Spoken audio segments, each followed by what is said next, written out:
viva! Viva! IDPS viva! Viva! IDPS viva! Viva! Viva! Viva! Tshisekedi super national, Félix chef de l'État, mettons aigle de père et de main. Kobete la mokonzamboka, maboko makasi combattant. Biso, kozala kondima, na nzambe oyo tosambelaka. Parce qu'il n'y a qu'un seul Dieu, le créateur du ciel et la terre. Ezalo sambelaka nekanka, ezalo sambelaka wapi, na biso bato apimakuria, nzamba zaka mo. Choix, est clair. Même au sambelaka na catholique.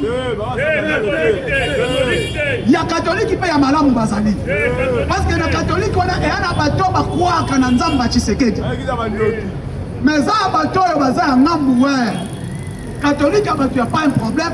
Les hommes de Ambongo, Ambongo, Chole, et Mouteba, Bangonde.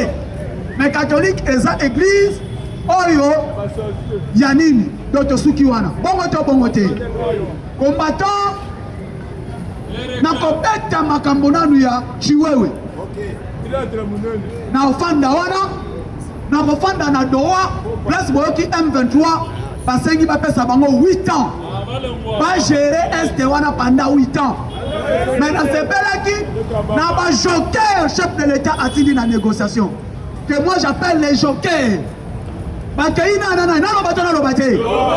na gouvernement na bato sécurité il y a encore des gens que nous devons mettre confiance en eux derrière le chef de l'État.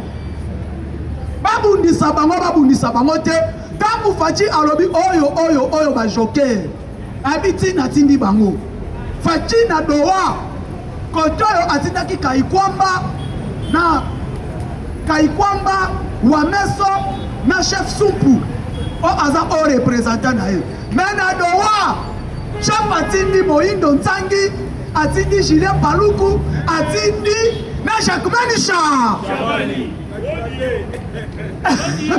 Talamo oyo awuti muta Butembo Eli ya Goma Eli ya Butembo Eli ya Goma dans les trois batuana batu ya Este babakisi boko ya Sidi Kivu na kombo ya Rola Kashwata achena kati bokendo ayabi ke soki e petit poté chaque man ko beta batuana tu makofi parce que boyebi ba Shedi Saint on va na IDPS 2011 ba yebi opération Shedi Saint alors on te participe à la Shedi Saint boyebi qui est Jacquemaine Chabani boyebi que Jacquemaine Chabani en tant que chef de délégation na Doha il ne trahira jamais Félix Tshisekedi boyebi que Jacquemaine Chabani Julien Paluku Moindo Nzangi ba contraire jamais Félix Tshisekedi elle a tindi bango bokende solola côté kuna na lobato na lobate là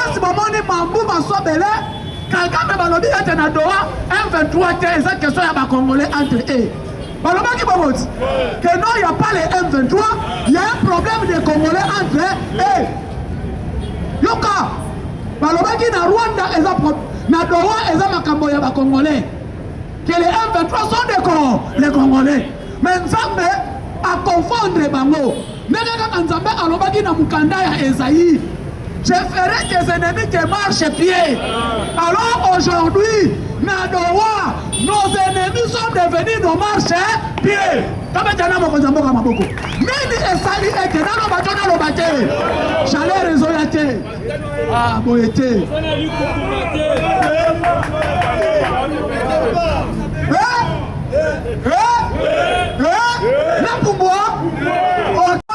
Je ferai que les ennemis te marchent pied. Comme le fils de l'homme à l'obus, Natindi apôtre Pierre, Natindi Jean-Baptiste Luenda. Bokobeta boy. Yo Moindo Nzangi telema ao. Yo Paluku telema ao. Yo siko Jacquemaine Chabani talakaka. Soki eindi. Okende. Balobi ete likambama tali ya bakongole. Jacquemaine Chabani kende ko solo na bakongole. Bakongole mo so banani ba M23. Totala boy avia Rwanda kiti Rwanda.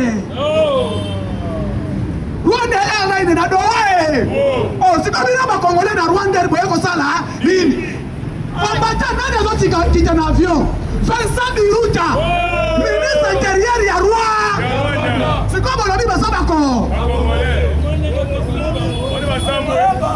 Côté, Jacques Chabani, Moutou Azol et Lisa Nicolas Bat, qui a voulu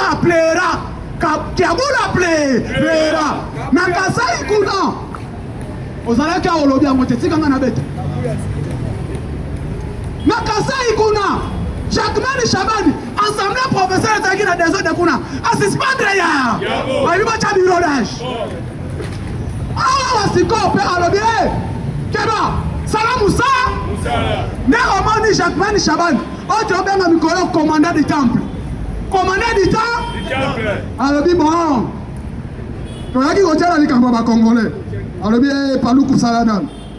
Aband. Oh non, nous sommes venus négocier avec Jacques Chabani. Olobi, Biruta. Kanga Inwa. Kalamuno. Yozananiao. Olobi était, les Rwandais n'existent pas. Et Zali Kabo Yabako.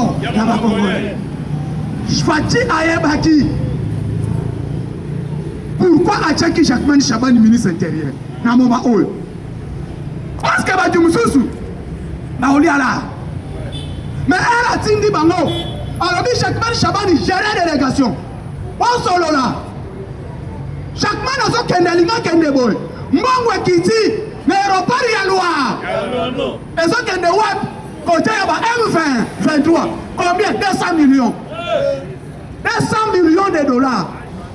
Si Jacques Chabani était facile à corrompre, il peut dire Ekende. Parce que DG Moutokanyango, DG Maison à ministère, il y a intérêt.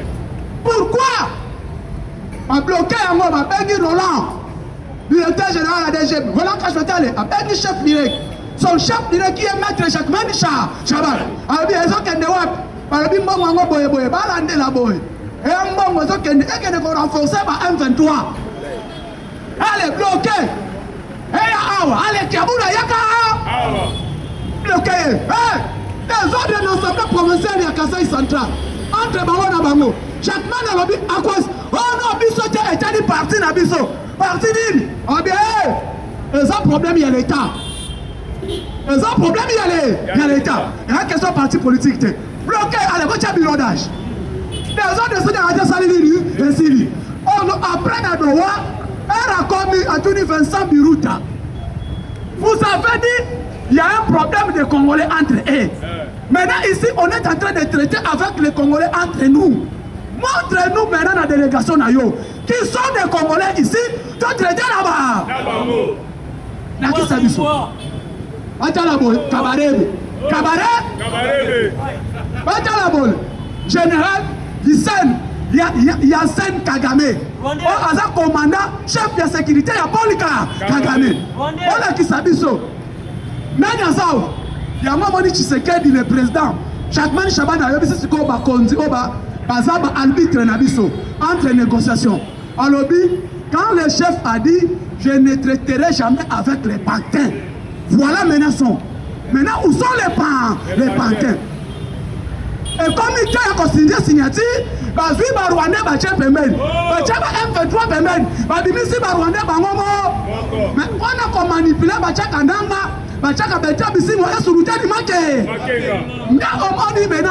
le chef à l'Obaki. Alors maintenant ici, ils sont des Congolais ici. Oh non, il faut nous donner 8 ans pour gérer Est. M23. Rwanda, M23 c'est Rwanda. Lobaka banale loba Rwanda. Na Doha, si on dit Kagame abimaki avec orgueil.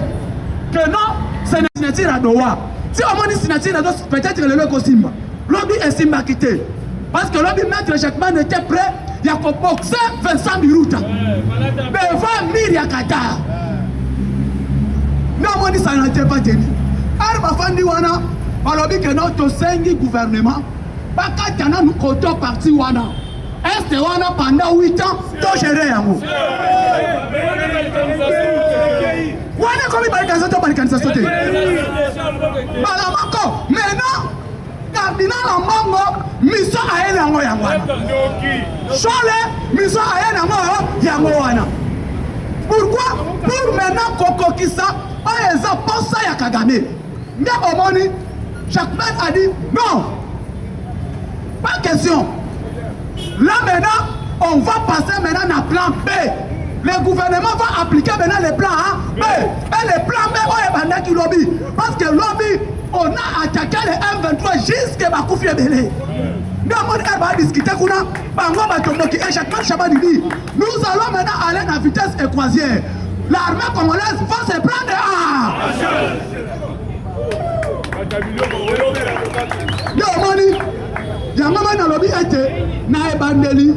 Le président Félix Tshisekedi a fait un bon choix de nommer cet homme de l'Est comme chef d'état-major.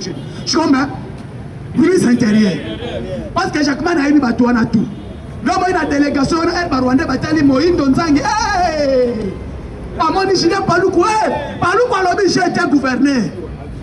Les femmes d'Adoua, parce que vous les comprenez, Paloukou peut à lobby, non, l'obati, parce que Nazana d'Adoua, parce que l'information est chaud, et ça y a Adoua, mais à Chiwewe. Ce sont ces deux actualités. Nakati Adoua, Chine Paloukou peut à Zuimalou. Alors, mais non, tant que vous avez là, le M23. Quand vous parlez les FDL, alors, monsieur le mire, je vais vous expliquer les dossiers des FDL. Parce que Bino Boye bien voté. J'ai été gouverneur à l'époque où Kabila a créé les M23. Yoka, j'ai été gouverneur de la province pendant 12 ans. J'ai dirigé la province pendant la création de la M23. L'objectif de Bango, c'est de bloquer la FDL. Par contre, il y a un cannabis qui a 9 ans pour identifier et neutraliser les FDL. Les FDL sont déjà été neutralisés en 2013, en 2016. Mamadou Akoufaka, on a pas neutralisé Banane. Maintenant, les FDL en haut, il y a un papa de 94 tirs et le bazan à Agini. Bazan à Akmakasi, il va au bout d'habitude. Maintenant, les FDL que Kagame parle, ce n'est pas les FDL. Ces FDL là, c'est les minéraux. Il y a la République démocratique du Congo.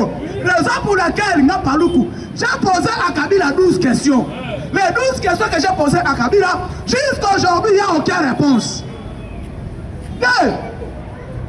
Maintenant, s'il y a un problème congolophone, congolais entre eux, qu'est-ce que Kagame fait dans ces dossiers? Pourquoi maintenant ici, Palou Kolobi, nous sommes en face, pas du Congo, mais en face du Rwanda. Maintenant, comment est-ce qu'on veut négocier avec les Congolais? Intermédiaire, il y a Rwanda. Raison pour laquelle on dit que Nadoa a humilié. Mais on m'a dit, place sur ma cambaison pour les verser. Pas considérer, tu vas considérer. Nous sommes fait comment tu as considéré. Ce qui est ça, il est au Rwanda à gérer Congo, est 8 ans, il n'y a pas moyen. On a fait tout.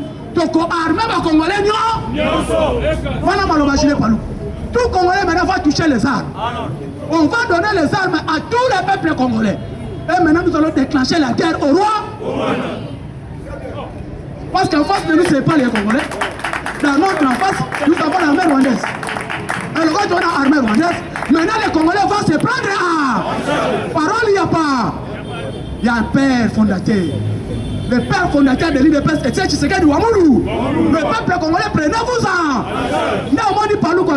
Nous allons armer tous les Congolais. Population Nyasogoma va prendre l'arme pour défendre sa patrie. La raison pour laquelle aujourd'hui les Ouazalènes se sont levés. Les Ouazalènes, les vrais Ouazalènes, on va abonder la moka. Non, moi, Masolo Yadoua, Fati Ayebi, mais à 3 personnes, y compris DG, AG, ANR. Allez négocier, allez pas négocier, allez imposer. Imposer, oui. Nous ne sommes pas naïfs, nous sommes forts, nous sommes venus ici uniquement pour la libération de l'Est. Si l'Est ne seront pas libérés, le peuple congolais va libérer l'Est dans l'arme. Et arme est comme ça, la nuit, on commet. Mais même ça, nous devons l'accord à dos, Basile sa signature à dos. Adima, ne vire à Kata, alors dit ok, maintenant il faut appliquer. biso te toza na bango bayakisa biso place po FDLR bazali bonana boyebi place po FDLR baza mais boni paluka lobi le biso bino boyebi venez montrez-nous na ndako nini oyo bomoni FDLR soki bolakisi biso tokangi bango ce n'est pas bino bokota boya kobundisa bango na kasa mabele na biso c'est nous-mêmes les Congolais tobundana bango tosilana na bango. Montre-nous où se trouve les FDLR. Mais par question, il y a continué que la Bino va gérer Est pendant 8 ans. Là, nous tous, nous allons toucher nos chemises. Toko ça la nuit, toko bunda. Papa, Domoni, K.O. Rwanda K.O. Nobel Tolobi, merci beaucoup na Mokonzamboka. Na 3 jokers, oh, Bombaki, Ocheli, Bangona, na Doha, Rwanda a saigné. Va changer délégation congolaise, va changer équipe de négociation, wana baza fragilité.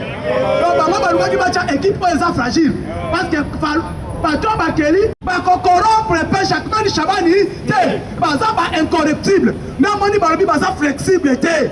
Ba bengi terme Rwanda utiliser ba to Tshisekedi atini na Doha paluku Moïse Nzangi et Jacques Chabani et Roland Kashwatale ne sont pas flexibles. Maman a écouté l'ami. Merci beaucoup de mettre nous bango maboko makasi par rapport à l'équipe et où c'est la négociation. Maintenant parlons un peu de dossier Chihuahua.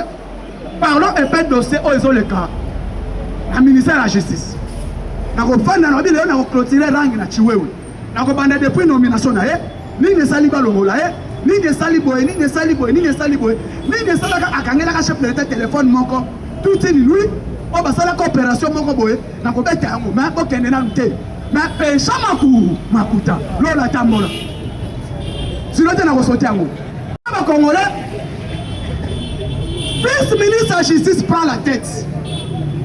Asima intérim, il y a ministre d'État, il y a justice. Bon moté.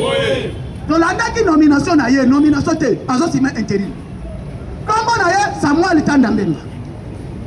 Samuel Tandambenga de Ebisa Kibino, quand on sima intérim, Oiseau Rwandais bimi, il n'a jamais fait les droits. Il n'a jamais fait les droits. C'est un coopérant, c'est un homme d'affaires.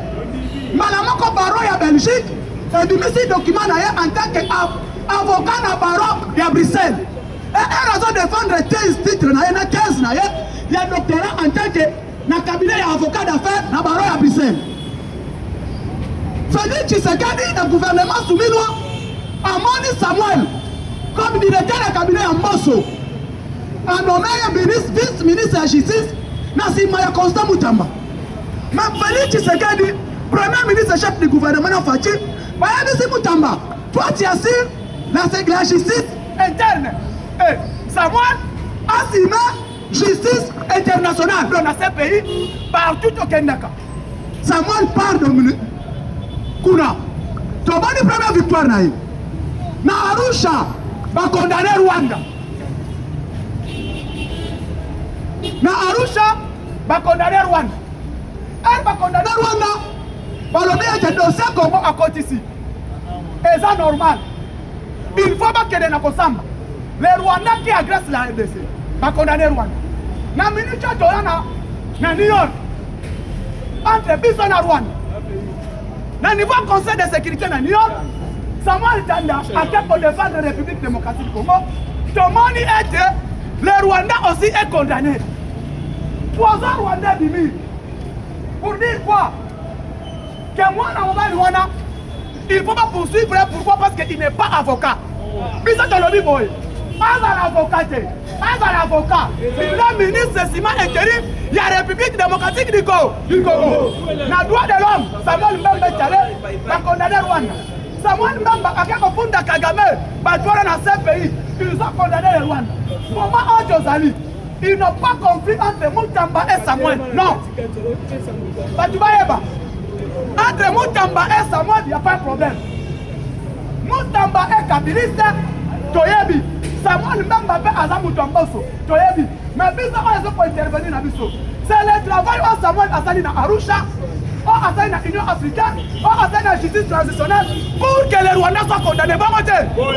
Conflit dans Bango, Bisso Toyebi, Bizarrement, le travail que Samuel a fait, pour que Rwanda a la condamner, a la sanctionner. Et puis, a la sanctionner, tout le monde dit, bah, ministre Belé à Rwanda va sanctionner. C'est le travail que Samuel Mbemba a fait à niveau de justice internationale. Bah, on a dit qu'il est allé bisoter.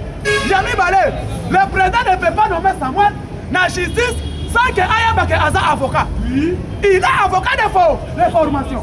Donc, on a vu nos poissons Rwanda pour est allé bisoter. Raison pour laquelle elle est là. Nanigina Lobabol. Bolandi Lobby.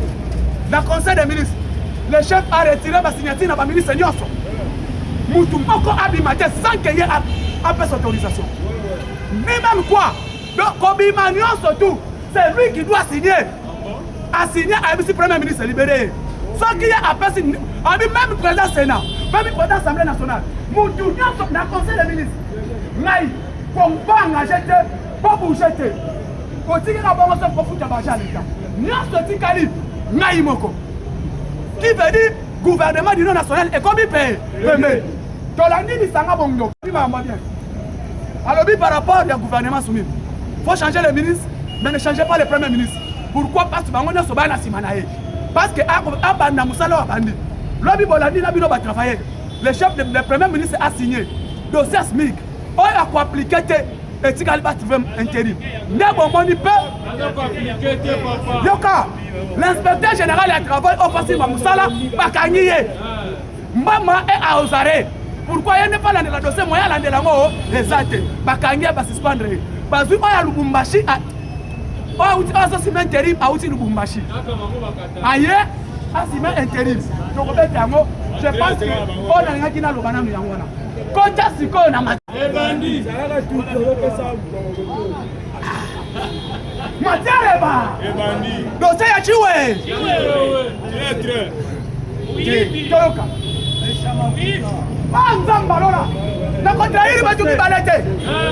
Les deux personnes ont contraire hein. Bozana c'est. Ida pasi viva.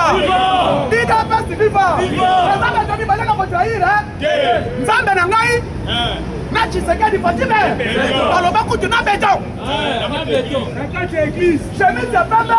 Pantalon noir, cravate ya noir. Na montre. Na micro. Asa passer, azote. Passer, azote.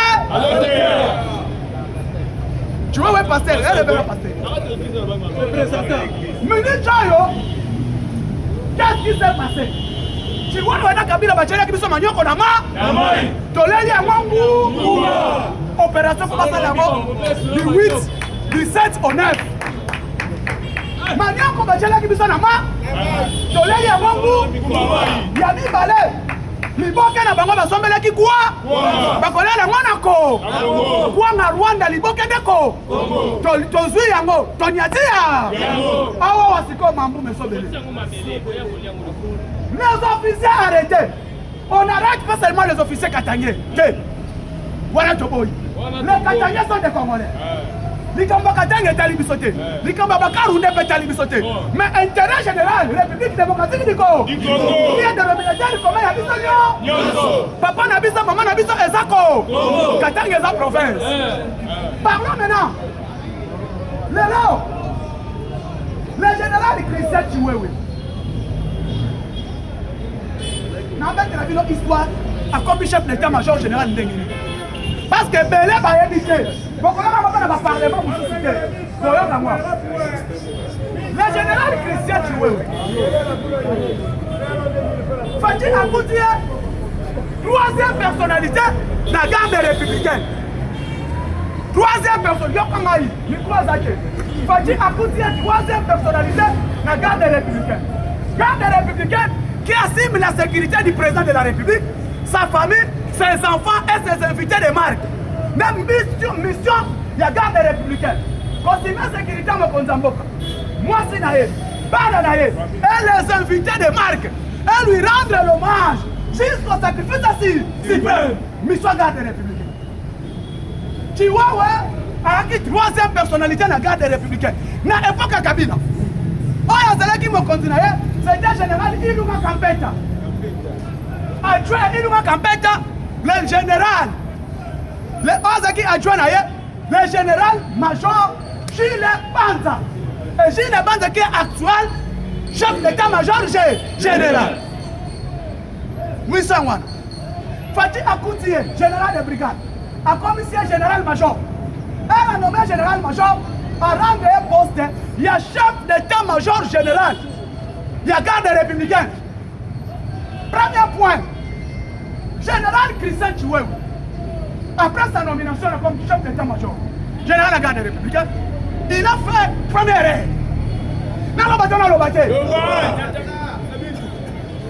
Général Christian Akenda, quand désarmé, garde Jalem. Quand désarmé Jalem, n'a pas tout mon corps. En désarmant Jalem, n'a Kingakat, sans informer son hiérarchie. C'est la opération général Christian, général Frank Toumba et Roland Kachouantel et le DG. On a une opération à Boutoumoko. Elle va mener une opération à la garde républicaine à Gélem. On but de récupérer tous les militaires des Akuna, y compris les armes. Or, opération il faut hiérarchie et ça la ligne. Il faut informer hiérarchie qui est le chef de l'État. Parce qu'à l'époque, Kabila n'a pas dit, malgré lui, il m'a dit bien. Dans la guerre, par contre, tous les armes, tout. Parce que les militaires, ils ont remplacé les sous. Tous les militaires qui sont les armes, ils ont les armes. Il y a même pour tout. Général Christian Kangi téléphone, général Frank Toumba Kangi téléphone, déjà Roland Kachouantel Kangi téléphone, par le but qu'ils ont récupéré tous les chefs de combat, tous les arsenals militaires, tous les armements, tout.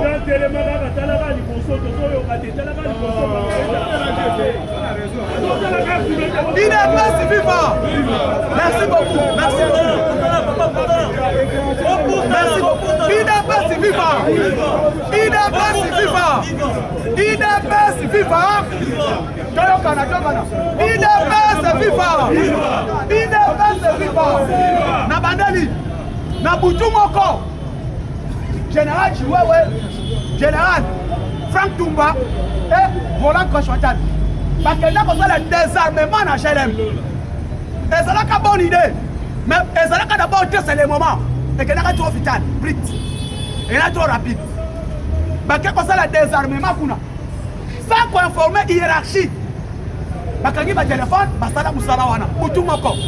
Parce que les désarmements GLM, les mêmes pour tout le monde, désarmement qui n'a pas récupérer tous les militaires, tous les arsenals militaires, mais nous qui tout est là. Et bangisa batu minduki oya bimana jele naga na kingakati faire kanchaji batu babanga belé parce que ba voyager ba yeba ka teni ne sale maka ba bengi président de la République par secrétaire général mais ne sale bi est-ce que autorise qui pas désarmer jele pas désarmer na kingakati président le je suis pas au courant de ça et ana pour tout le président a reçu l'appel la minuit a vu téléphone appelle le général Christian téléphone des gâtés. Avec un général Frank Toumba, téléphone des gâtés. Avec un DG Roland, téléphone des gâtés. Pendant que Bango Bato désarmé Bango. C'est là où maintenant Kabila a montré que gestion de l'insécurité. Kabila Mbalamako tout la moussi, ça. Et Kabila est à Kenya. À Kenya, il y a 2 personnes, 3 personnes. Frank Toumba, général, tu vois, y compris Roland, le président de la République. Kabila Kima. Pourquoi? Parce qu'il a été désarmé. Quand on dit tous les militaires, parce qu'il a été policier par le général Christian. Parce que c'est lui le commandant chef d'état-major, il y a garde républicain. Président Lobaka, mais pourquoi tu m'as pas informé? Ce n'est pas le moment. Aucune option, on a trop vite. Le président n'était pas d'accord de ça. Pour le président, il y a un moment qui a bloqué. C'est là où maintenant il révèle seulement qu'il y a un problème. Les gens disent, dans la ligne de la cour du coffre, au moins il y a déjà que Azobeta. On s'est préparé. Et place Kabila qui met l'arme. Et Kabila est accueilli. Et les qui n'ont pas. Quand il état-major général, il n'y a eu pas content. D'accord? Il y a économique général qui comme chef d'état-major général. Pourquoi? À la nuit, l'exercice normal était dans l'armée. Avant que tu sois chef d'état-major général, il y a l'armée, tu dois gérer soit état-major général. Il y a force navale, soit état-major général, il y a force aérienne, soit état-major général, il y a force terrestre. Surtout, tu dois gérer force terrestre et être un affront. Moi, je suis comme un bongo. Je suis comme un outil affront. Ayabi mundu qui tout niveau betaka. Donc, ce que vous avez mis tellement fort. Sans passer état-major général à congérer, parce que en dirigeant force terrestre, ayabi toutes les qualités, il y a un. Les militaires, on est d'accord, pourquoi? Christian Chihuahua n'a jamais été un affront. Abundate, Abi Basoya Minouki, a outil formation à une garde républicaine. Garde républicaine peut. Babundakate, pourquoi pas une année de garde républicaine pour nous garde républicaine, on a état-major général. Dans la armée, il y a une frustration dans la les officiers généraux, on a la considération qui était parole d'autorité dans la Katiwana exacte. On m'a dit que l'état-major général nous a dit général Maël. Elle a gagné. Soldat tout. Place Wana. On m'a dit qu'il est normal. Et Christian Chihuahua, considération va sonner belé. Pendant qu'on voyait Bohété. Mais au moment du président de la République, frustration Wana. Il vient maintenant de Kolongola Chihuahua. En remplaçant par général Banza. Banza a outi na maison militaire ya mokonzi ya mboka. Adjoint à Frank Toumba. Kabila départ na deux personnes. Frank Toumba, Chihuahua Banza Batrek. Bakele na dana ba. Et balongo du général Christian va nommer conseiller militaire. Donc il est toujours dans la carte. La carte c'est chef de l'État. Parce que conseiller militaire et chef de l'État, on a la canaille elle. Christian Chihuahua était frustré. Pour lui, ils ont contraint. Il y a un moment, tant que son Kabila Lobi, Tshisekedi me doit. Et c'est moi qui gère son souffle de vie. Il y a des âmes. Il paraîtrait, hein, dans le conditionnel, pourquoi on ne pas ce qu'ils armés. Il paraîtrait dans le conditionnel. Je suis avec lui. C'est moi qui dépend. Il dépend de moi. Il dépend de moi. À tout moment, je vais faire tout. Et Nzamba Zamba. Au moment où on s'en va, on déconne. Nzamba va changer une minute. Dieu fera tes ennemis te marche-pied. Tu vois, il a raison comme un message. Il fallait faire comme il a Kabila. Mais tu vois, comme il a un général de la garde républicaine. Comme il a un message qui n'est pas Kabila. Le message qui n'est pas Kabila. Mais le message qui n'est pas général. Babou, elle est commis. Le général le fait malin à l'armée. Le message qui compte pour lui, il va capturer. Le message qui compte pour lui, il va capturer. Je vais aller au général, on va pas capturer.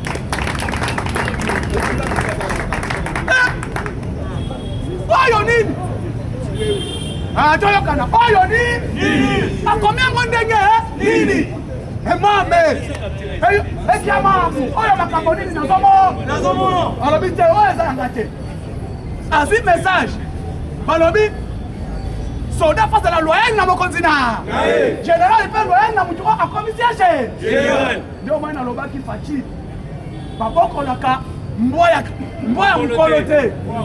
Yo ngana kezo mboya, papa dile na boboko la mboya mukolo. Suka soa kozonga pa na ye. C'est ça. Babou général wana ke ba président. Monsieur le président, il y a un problème avec général Christian. Quoi encore? À toi, qu'est-ce que tu fais encore? T'as qu'à faire. Quoi encore? Il n'y a pas un problème. Il n'y a pas un problème. Président, il y a un problème. T'as là. Hein? Oyonine. Donc, à combien il n'y a pas Kabila? Je vais passer à la vitesse de moi. T'as là, je gère ce souffle de vie. Il paraît que général Fati va capturer. À peine il se service et intelligence. Service et intelligence. Wana ba la manzungwa yeke kuna yebi ne makamani ngoranga service intelligence biko wapi numéro biso pe de tchele manioko na mai que Paul a donné l'autorisation. Paul a déjà son verre bouteille de champagne sur la table. Paul est mana non Paul Kagame Raïs papa Tikako Raïs aussi maîtrise la situation de certains officiers là possible. Raïs maîtrise l'opération. La situation de certains officiers. Raïs Amana. Wana mutu akome. Y'a pas commis artillerie kati. Bekolo. Bakoma baloba bakangaka moyibi awa te. Akocha boy akoki. Moyibi bazwaka ye a. Tolobi bon tozuya. Ania melasi. Yaka. Kabisi nani oyo komela ki pesa numéro. Bakoti na laboratoire. Fanchi tala bino balobaka na téléphone. Opiki tala. Tokomi na vitesse ya intelligence artificielle à Fanchi. Na kolona téléphone ya 4e degré. Ça que kanisika ya kala yango te. Ba service ekota. Est-ce que général Chiwewe il paraît à combien officier wana? Mbala mako bosali a effacer. Nzaka bisa tosali ni to capturer qui. To cheya manyo kona mal. Message que Baba dit continuer. Oui, c'est lui. Maintenant il y a film Machaki et Koki. Rambo qui est dans le terrain. Nanda kunaye. Ba maîtriser na nous bagarder au bazaki wana. Parce que la neutralisation de l'armée za Congo. Ba maîtriser la situation le pan. Mais c'est président ça na poste na. Oh. Comment président bengi na tesa na poste na. Abi le chef a besoin de toi. Ba kuti ba téléphone mi balé on a pep. Comment tu vas on a maboko. Sortez allons-y. Oh non, papa sortez allons-y. Babou na interrogatoire. Papa. Papa ressemble à un téléphone à eux. Oh, on a fait ça qui est ça. Comment on a voté? On a pas téléphone. Oh, on a comment. Oh non. Ben, il n'est pas chez lui. Bah, tu as quelqu'un. Parce que c'est qu'on a été. Donc, opération pour la chef, il vous êtes honnête. Alors, non, la situation, sauf que quelqu'un des États-Unis a signé. Comme un Koufi. Alors pourquoi français avec les États-Unis l'Amérique. Mandoki. Il faut un français qui se dit avant que de considérer les États-Unis. Mais Nzamba Abraham. Nzamba ya Abraham. Nzamba ya Kimba. Va intervenir. Va neutraliser le dossier. Situation. Nous se dit. Ndabamoni maloba ya Kagame aki koloba fait l'orgueil. Que Tshisekedi wana il était déjà au courant que ça la opération era parce que selon Kabila fallait pas bon makanga ba humilier mais quand on humilier est raté par le but pour ça la opération que na plan on peut à lobby il y a pas à répondre moment est favorable ben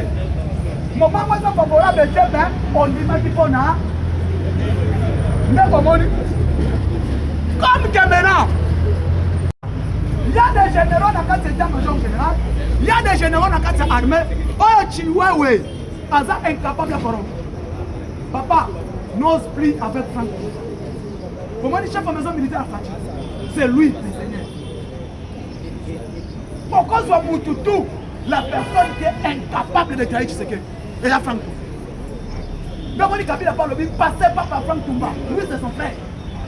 Yoka, Franck Toumba c'est qui? C'est son frère. Parce que même tribu, Toumba ne va pas trahir parce que Toumba est kassayen. Là, on va mettre dans la conversation. On dit Toumba comme ça à côté. Kachotel ne le fera pas. Les seuls cartouches, c'est toi Christian. Maintenant le message on a tiré pour la groupe. On a dit cartouche à Souka. L'opération, c'est toi Christian, nous comptons sur toi. Raïs compte sur toi et Paul aussi compte sur toi. Le pays des 1000 collines. Le pays des 1000 collines. Le pays des 1000 collines. Or, le pays des 1000 collines, c'est le roi. Maintenant, il faut passer la sauce à la tomate. Paul a mis son champagne sur la table. Et c'est la yombo au saladi à Fungolo.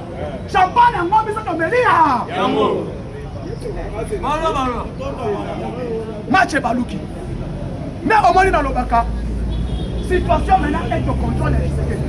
Il y a mis balai, plan est raté. Il y a un plan on est raté. Parce qu'on a plan monsieur va préparer. Là il y a Bassa en France. Il y a Bassa en France. Vous allez comprendre. Le monsieur est acquitté. Le monsieur a quitté d'aller en France.